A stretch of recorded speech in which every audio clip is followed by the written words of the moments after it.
All right, welcome back with a quick little preview here for you guys. This is going to be for South America, which is the third and final team that is going to be kicking off their finals during this weekend. The other three regions are going to be starting next weekend. And just one thing that I'll preface is apologies. I'm not going to be having my fantasy picks for any of the other previews going forward just because the deadline has already passed. That is my fault. I should have really made a separate fantasy pick video before the deadline, so I could have had all of my regions previews going up ahead of time.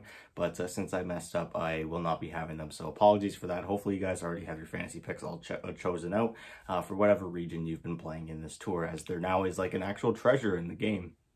It's getting some pretty mixed reception about whether or not people think it's worth it or not, but I think the sets are pretty nice, and so if you play it, then hopefully you guys do quite well and you get those. But yeah, kicking things off, this is again going to be for South America. Going to go over the details, then take a look at the schedule, Tour 1 results, and then a look at the bracket. Again, no fantasy picks today. Apologies for that. For the details, again, same as for every other region, but you know, just in case you guys aren't familiar, if you finish in the top 2, those are the only 2 positions you can be to get any DPC points from this, which means you need to make it to the grand finals, which is the only series in this bracket that is going to be a best of 5. Everything else is a best of 3. If you finish first place, you get 250 DPC points with $50,000. Second place gets $25,000 with 130 DPC points. And then third and fourth earn $15,000 and $10,000 respectively. For the schedule, things kick off with Thunder Awaken, previously known as Thunder Predator. They've made a slight little name change there.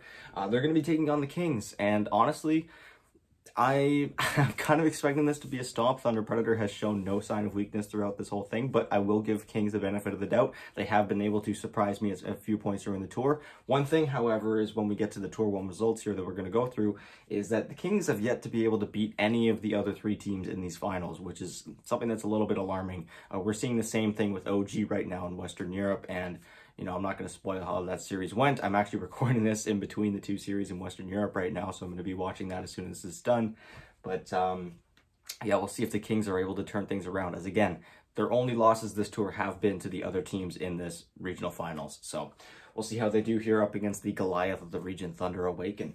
And then following that at 6 p.m., we have Infamous taking on Beastcoast. And this is going to be a very crucial series. I'm super excited to watch this one, as Infamous was the first team to beat Beastcoast and seemed to have sent them into their bit of a downward spiral near the end of the tour. Hector should be back for this series, which is going to be pretty big for Beastcoast. We'll see if he's able to turn it around too, since he wasn't there for that tiebreaker matchup against the Kings, which means he has still lost his past 3 series. He hasn't gotten a few wins under his belt in quite a while. And again, this will be nice for Beastcoast to try and get some revenge for losing to them earlier on the tour. And honestly, I'm very excited for this matchup as well. Taking a look at the results now, again, kind of the same thing as what we were seeing in Western Europe. We have one team that finished first in the division. We have Thunder Awaken, who was able to beat all of these teams pretty reasonably easy as well, not dropping a single game to any of these teams. Beastcoast only taking 1 series unless you count their tiebreakers, in which they beat the Kings in both of those matchups, whereas Infamous was able to take down the Kings and Beastcoast both times. So yeah, again, the Kings not showing up in the win column a single time in this first tour against these 3 teams. So it's going to be really interesting to see. If they lose this first series, will they be able to bounce back and win the second one in the lower division? Or will they just end up finishing 4th place? I don't know yet. But either way, Beast Coast is coming into this with a bit of momentum, again, with that nice win over the Kings in those tiebreakers. It wasn't the cleanest win, but it was still a win. And again, no Hector in that win. So we'll see if Hector is able to bounce back. It has been quite a long time now since the tour ended. There's been a lot of time for him to sort of reset his mindset and get back into the game. We'll see how it goes.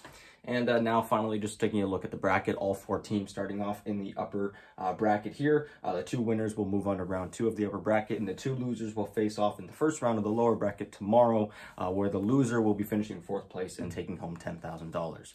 But yeah, anyways, thank you guys so much for watching. Who do you guys think wins this division? If I had to place my bets, I might have to take the safe bet and go with Thunder Predator. They've really given me no reason to doubt them. Again, looking at the results against all of these best teams in South America, haven't dropped a single game, nor has it really looked all that challenging for them either.